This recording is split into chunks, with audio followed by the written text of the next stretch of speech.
Howdy folks, Matt here with Gulf Coast Fit. I'm about to work my posterior chain on the bodyweight back extension machine here. Something that you see at every gym. Now, although people do a pretty good job of hitting the back extensions routinely, or at least from what I've seen, there are a few ways to mix it up and to progress to get even more results and more benefits from back extensions. And oftentimes I just see people simply adding weight to the back extension, which is fine, but things get a little sloppy, and I think adding weight, adding intensity is kind of used and abused too much when it comes to back extensions. There are better and safer ways to progress a back extension, and I'm going to show you my top 3 back extension variations. I'm going to show you a rotation back extension or a twisting back extension, which adds a little bit of transverse movement into the exercise. Single leg variation, so we isolate right or left leg, really hits the hammies and glutes good then, very well. And then an overhead back extension, which is simply having your hands up in an overhead position, kind of like a Y in the YMCA, which moving your upper extremities further away from your center of mass and from the working muscles in your posterior makes it a whole different exercise, a lot more intense. So I'll show you those 3, just several reps of each. All right, we're going to start off with the rotational back extensions. What I do here, you come up like normal and then add a twist at the top. And what you'll notice right away is that you do predominantly use the opposite leg as you twist at the top. Controlling all the way down, twist towards the top. So when I twist to the right, I'm pushing mostly with my left leg.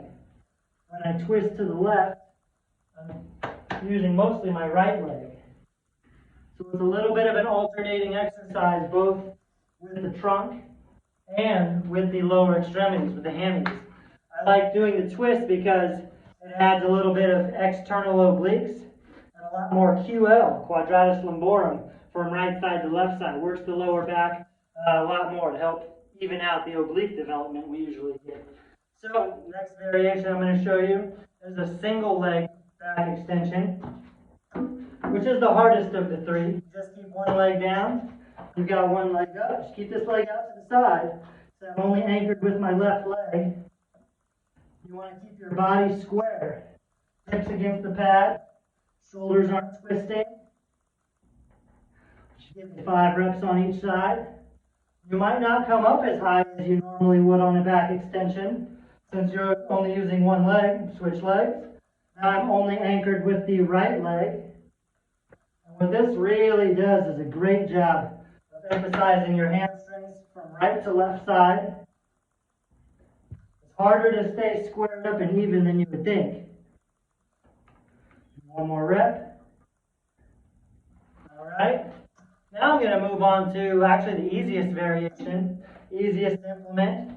And that is adding an overhead hold, like you're doing a Y in the YMCA. Moving your arms further away from your working muscles takes away leverage, makes things a lot more challenging. I'm going to come down, I've got my arms overhead. I'm going to keep my arms overhead while I do this. And I actually open my arms up, and then I bring my hands together as I drop down.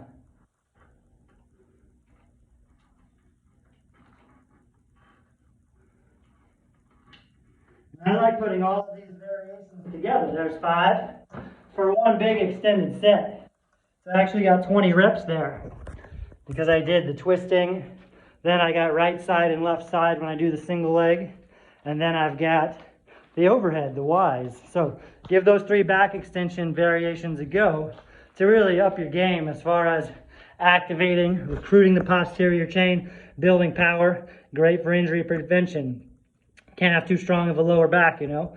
All right, have fun. Catch you next time.